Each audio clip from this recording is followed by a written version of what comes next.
throughout the years, I've been playing with the metaphor of fire in, you could say, in my kind of soulful imagery. So a lot of what I'll be sharing today is bubblings from that space. I do a lot of writing, I do a lot of poetry. And so there's a lot of time that I spend in feeling, in having my eyes closed, and just feeling what's happening underneath things, below the surface of the common mind. And so one of the ways this metaphor of the fire has come is started with the word the spark, actually. So you can think back at a time in your life when something opened in you. Maybe it was an awakening. Maybe it was an encounter with somebody. Maybe it was a book you read. Or maybe you just kind of, since you were young, you would go to church or something and you would see imagery of Christ, or you'd see imagery of something that spoke to, there's more here. And whatever was triggered in you, whatever was evoked in you at that moment, in those moments, I'm calling the spark. It's like that initial light, that knowing, that spark that is actually our own sense of the divine in ourselves. It lights up and it goes, ah, I know something. I know something about life. I know something about reality, even. I can't necessarily say it, but I intuit something. So those initial openings, those initial moments of inspiration have so much vitality in them, have so much life force in them, that even with the spark, as the spark emerges in our consciousness, and you can think of it this way, it's not that the divine spark wasn't there before that moment of recognition. It was always there. It was just it's simply that it just came forward in consciousness, that we became aware of it differently, in a new way, more strongly. It began to come forward into our conscious awareness. There's something here. There's something about life that is so much more profound than how we usually live and how we usually communicate, how we usually interpret each other, ourselves, and the world.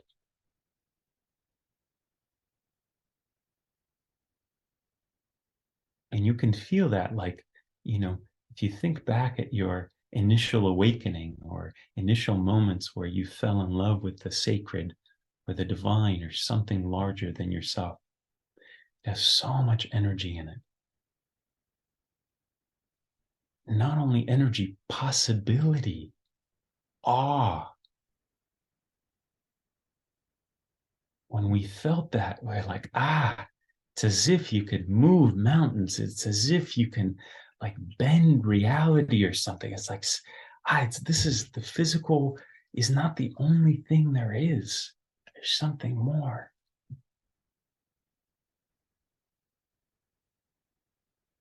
And so this spark, it's like, why are we here in this room together? All of us have our own connection to that spark,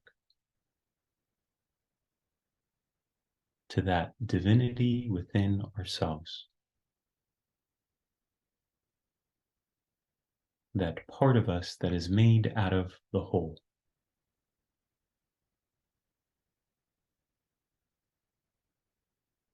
And then we move in our life with that divine spark influencing our activity, our actions, our curiosity, our interests begin to be shaped by something deeper. Why? Well, when we feel it, there's not only possibility and vitality and aliveness and strength, but it also has our joy.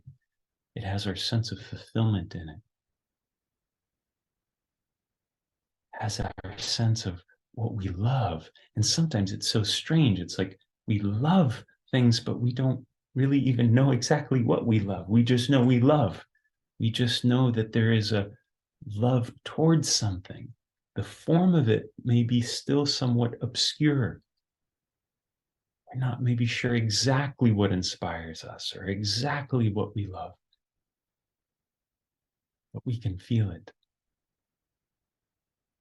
And so part of how I'm inviting you to orient around this is to almost to make contact with the opening itself, not necessarily the content of what happened in the awakening or the content of how it was that you were inspired. Like all of that is also important. It's almost like making contact with the opening itself, the spark itself, with the feeling itself, with whatever arose there. And so as we begin to have a relationship with that spark, with this spark in our hearts, in our minds, we begin to also learn that tending the spark is key. That doing the things that brighten the light is important. Because if we don't tend to it, it will naturally recede in the background. But if we learn how to tend the spark, how to pay attention to it, attention, bring care to it. Could be you hear a quote, you have an encounter with somebody, you meet somebody on the street, you're out in nature, you notice that every time at this time of day, at dawn, when the light is at an angle, something opens in you, almost as if you can feel that life is miraculous or somehow more precious. And so the invitation then is that we tend to those things, we spend time in nature at that time, at that moment in the day when something is heightened in ourselves, right? And that spark notices, that spark, which is who we really are, responds. As we tend to it, it responds. And then we begin to notice if we really continue a rhythm of tending, of caring for what we love, it begins to feel more like a fire. It begins to have more energy, more light. It's not something that's merely a spark that's faint. It's something that then feels like it can actually be a guiding force. It begins to speak to us this way, this way. No, this way. Our minds may have ideas. Well, I want to get this job. I want to be this person. I want to achieve this goal. Society tells us a lot of different things about what we ought to do, where we ought to go, what we ought to be, what we ought to make important. But this fire in us, it doesn't listen to any of that because it's connected to the whole. It has a totally different orientation. And so as the fire builds in us, and you can feel it, it begins to kind of, like it's as if our bodies become more animated. We become more animated. it begins to kind of pull us in different directions. And it's not about knowing where it goes perfectly.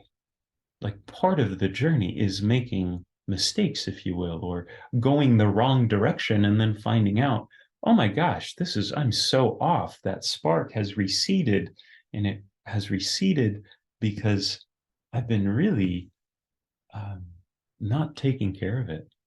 I've been uh, moving out of conditioning, out of fear, out of trying to get somewhere in life, become somebody. Somehow, all that imagery, that ideal is actually coming from my fear of not being worthy enough, being too small or weak, so I have to compensate. See, the fire knows all these things. The fire knows this spark in us, this divine movement, this dynamism within us. The truth, it knows the falsehoods before we do. And so it's perfectly fine for us to make mistakes, to be lost. Sometimes it's really good to be lost, to really feel what loss is like, to really be in touch with the yearning. Because once the spark reveals itself, it's like we can't be too far away from it for too long, at least. I mean, imagine us spending a year not doing what we love, not engaging with what we care for most. We would be so depressed, somehow lifeless. And so tending the fire asks us to bring more and more and more of our ideas, perspectives, beliefs, interpretations of the world, and it begins to ask us to place that on the fire, to almost go in a space of not knowing, because that's another way to speak of mystery or of spirit, is to say the unknown. And so the known in this way, what we think we know, is kindling, is firewood. And the unknown is the fire. And so we put the kindling, we put the dry firewood of everything we think we know, all our beliefs, all our ideas, and we put that on the fire of the unknown. You say, here, take this from me. I don't know what I'm looking at. I don't know what I am.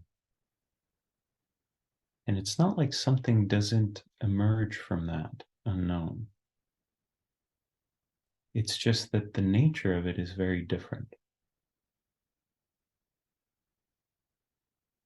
It's empty. It doesn't have the grasping in it. It doesn't have the stickiness in it. It's free. Our soul can soar inside it.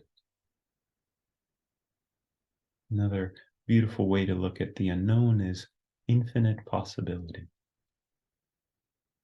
I mean, imagine that, infinite possibility. Wow.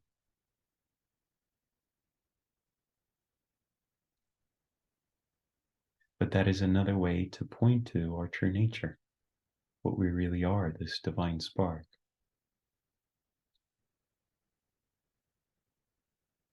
And so if we continue to just live from the known, everything we think we know, we don't allow the universe, which is infinite, the divine, to renew us, to inform us, to inform every single form that we embody, every single form that we take on, that we express.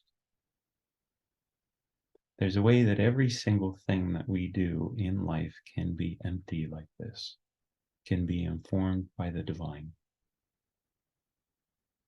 Our speech, our actions,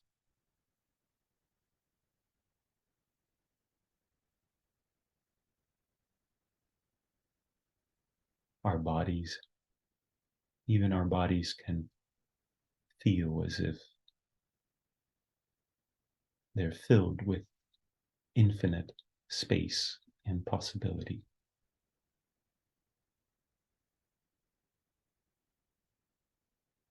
And so let's say we don't have access to anything that inspires us. Somehow the world has gone dark. We don't know how to connect to the divine. Nothing really inspires us. Is there kind of deadness? There's a pain in that. So what then? How do we make contact with this that's most important to us? In Buddhism, the word dukkha, the Pali word dukkha, is used to mean suffering or unsatisfactoriness. So this unsatisfactoriness is really what we're pointing to there. When there is no inspiration, when there is no contact with the divine, especially then, we land in a sense of unsatisfactoriness, dukkha, suffering.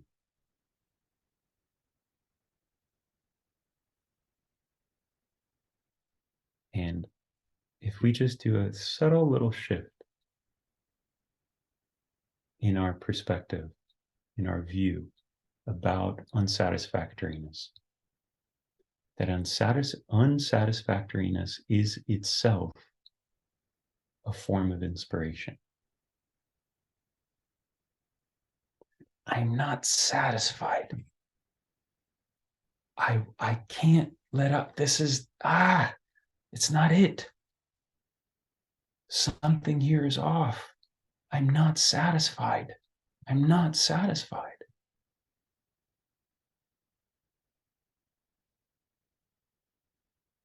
That very movement, that very feeling of unsatisfactoriness is itself an evoking of our soul.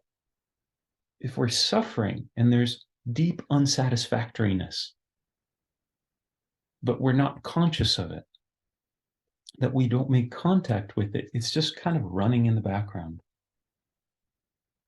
We just kind of move about our day in kind of a dull way. But if we make contact with just how dissatisfied we are, if we let ourselves actually feel how unsatisfied we are, how we're asking for something more, almost as if the ask itself, like it knows that something is possible. And it's unsatisfied. I just can't, this is not it. This is not it. And so that very feeling is actually drawing more energy to it. It's like, and the way that I imagine Buddha's life, for example, is that when he saw that there is so much suffering in the world, that he became dissatisfied. And that dissatisfaction was actually the fuel that led him to ask the big questions. So I'm saying that unsatisfactoriness is also a doorway. But what it asks us is to meet it, is to let ourselves actually be dissatisfied. as dissatisfied as we are, because somehow that very movement will draw more of us to that very spot. It's another way to tend the fire. And so this fire naturally begins to draw more and more of us into it.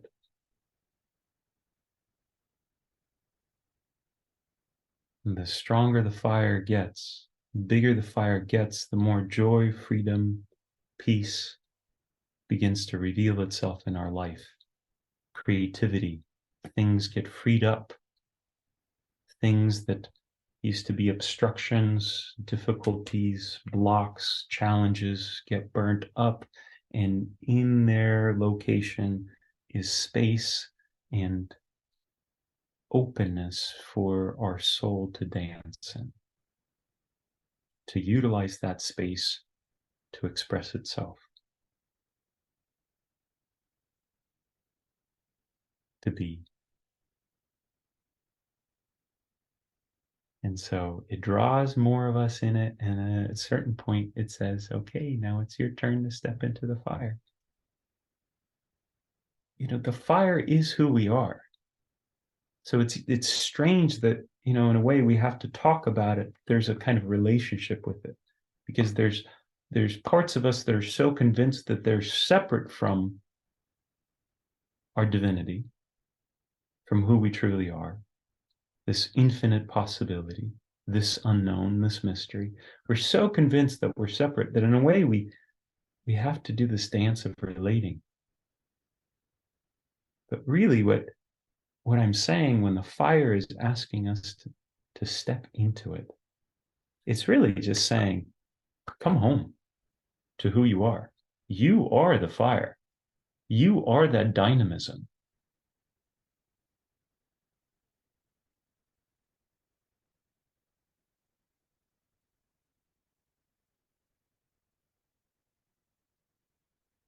And this isn't always comfortable. This can be very difficult, very excruciating, very painful. There can be a lot of resistance.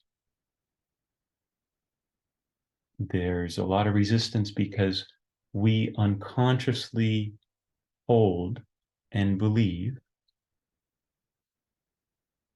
our ideas, our interpretations of ourselves and the world, so much so that we feel like our life depends on it. That's the whole point. We really do believe we're separate. There's some parts of us that really are convinced we're weak, we're deficient, we're separate, we're separated from the whole. There's the divine, there's nature, there's everybody else, there's everything out there, there's the universe, and then I'm somehow alone. Part of the pain of it, of stepping into the fire and being asked to give more and more of ourselves to this unknown, as we let go, sometimes we're like, I don't want to let this go, because how am I going to survive? How am I going to live? What am I going to be without this? What am I without this that I've known myself to be? How will I relate? How will I move? What will I become? What will they think of me if I am nobody? I have nothing to offer. I'm going nowhere. I'm not going to become the best and the most successful what if all of that goes out the window? Because really that's what this fire asks us, not only in one big fell swoop where we just go, I'm jumping in the fire and that's it. I'm done. Okay. I'm all ashes now. The phoenix has resurrected. No, life is every single moment, every day, dying daily.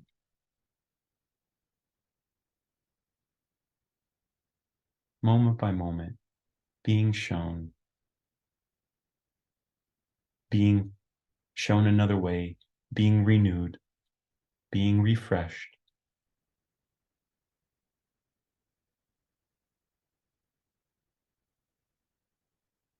And now, again.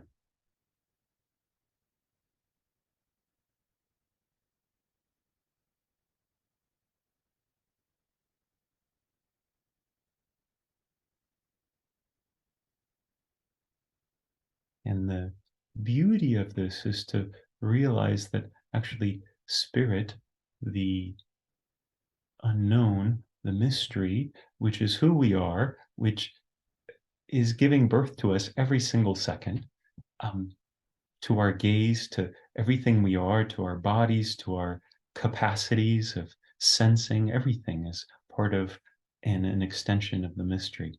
But what we realize is the mystery has our best interest in mind. We think we want something else. We think we want the glory of the human ideal. But spirit, it wants things for us and it knows things about us that are just so beyond our comprehension. And for us just to taste it a tiniest little bit brings a thirst in us that's unquenchable. It's like, I can't let that up now. I want that. I know that. That's more true. That's honest. That's real. That's not made up. I didn't make it up. I didn't make up the mystery. And so in this way, before we step into the fire, there's this kind of hunger that we feel. There's this kind of longing that we feel. And that longing, that hunger, that thirst for the truth, almost like you could say it's insatiable, unquenchable. It's similar to that dissatisfaction, right? You can see how they're related. You can see how they're kind of a similar, it's like a different flavor of the same thing. And then we step into the fire, and the fire begins to consume our lives, begins to bring in all the elements, and it begins to light up the places in us again that are obscured. So it continues to find shadowed nooks where we hide, where our judgments hide, the harshnesses, starts to look into anywhere. That fire has a life of its own, right? A vitality. So it looks for anywhere where there's tension, anywhere where we're asleep. And it wants to light that up, wants to bring light to it and bring it back home. And it doesn't stop in our bodies, in our minds. The fire, it's like I want to set the world on fire in the sense of share this truth, share this love, share this freedom. The candle, if you will, the lit candle of my being wants to light other candles, to make the fire that's already in them more apparent. And through that, I know my own fire. I know my own divinity even more so. It's not like somebody's better than somebody else and has more fire, and so everybody else is asleep. It's not like that. We're all a part of the divine.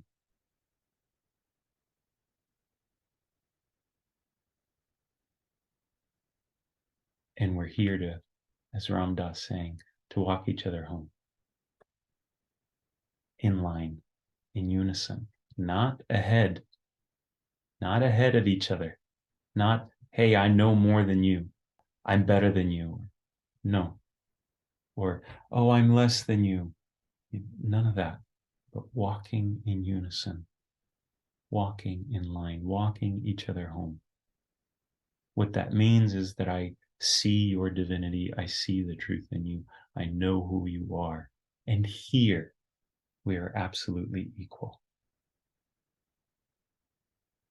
We are totally equal, each one of us in this room, in this space, in this world, equal, walking each other hand in hand home.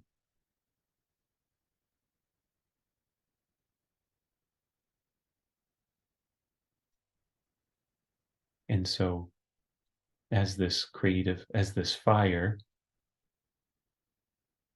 consumes us, our lives, it then becomes love, passion, a devotion to the truth, a devotion to God, a devotion to life, devotion to the real. On fire for the real is simply saying the love of truth. The love of truth, the love of God, the love of the mystery. In that, the fire, in its purity, because this is all kind of a purification process. In its purity, the fire creates, and we, an expression of that creation, the creation ourselves, also join creation, creating further. So there's that creativity in it. There's that generative dynamism, love. And love is creation. It's another way of saying creation, creating. And I just want to say something about the purification. All that I mean by saying purification process is simply that everything untrue in us breaks down and aligns with what's true. That's it. Anything in our minds that is false simply comes to the fire, breaks down, the remnant that is pure remains, and everything that's untrue dissolves. And that's all. I delineated 4 different types of fire, and I'll share these with you, but I'll just hold them lightly. It's just one of the ways that we can view everything that I just mentioned. And ultimately, the relationship with all these fires is the same. The quality of the fire may be different as we move along the journey, but how we encounter it in a way is the same. And it's nuanced at times, but the part that is the same is really a conscious engagement, a conscious touching, whatever condition that we find ourselves in. So the first fire is the unconscious desiring fire. And the unconscious desiring fire is simply kind of what we see in the world a lot. Like, I want the cars, I want the money, I want the job, I want the perfect thing, whatever. It's unconscious because it doesn't know ultimately that it's looking for all these things to compensate for something else, or it's looking for those things for another reason. Attention, power. But why do you want power? Well, I want power actually because I want care and love and, holding. And because we don't know those things, it's simply unconscious. It's in the background. So we think we're going to be happy by having things. But ultimately, they don't make us happy. So this is its own kind of fire, right? Like, this is like that. The way that this fire is more like physical and thick, and it grabs it and it just desires more and more and more, almost like can't fulfill that hole. As I'm saying, one way to approach that fire is, again, in this conscious way. When we make contact with it in a conscious way and really ask, what is it that we're actually after here? It will naturally begin to transform. The alchemical process, so to speak, will ensue, and it will transform itself. It will refine itself. So the fire will take on a different quality. The other fire is the unsatisfactory, that kind of suffering or unsatisfactoriness. That's its own kind of fire, right? Like, sometimes we just suffer and we're like, I don't want to suffer. Like, get me away from that, right? And sometimes the only resolution is you going right inside that and saying, okay, I'm suffering. This really sucks, and I'm going to step into it. I'm going to really let myself suffer, feel it for what it is, make contact with it, be conscious of it. The next fire is the longing, hungry, insatiable fire. That's its own fire, right? It's got a pull. I want to be alive. I'm done pretending, right? I'm done being somebody else. I'm done pleasing everybody. I'm done. I want the truth. I want to be real. Longing, the longing fire, the insatiable fire, that fire. I want God. I don't know what God is, but I want God, you know? It's like that's its own kind of fire, its own movement. And lastly, the passionate, loving, creative fire. And that's when we are the fire, we know ourselves as the fire, and it merely is the dynamic aspect of life. You know, Shiva, Kali, this is the Kali. Shakti, right? This is the dynamic. This is the alive. This is the ever changing. This is the process. And this is us being so deeply, intimately in contact with process, with dynamism, with aliveness, that we allow ourselves to be danced by life. And that kind of fire is deeply connected to Shiva, the transcendent, the quiet, the still, the peaceful, the unchanging. You could say that this dynamism, the fire, actually serves that quiet,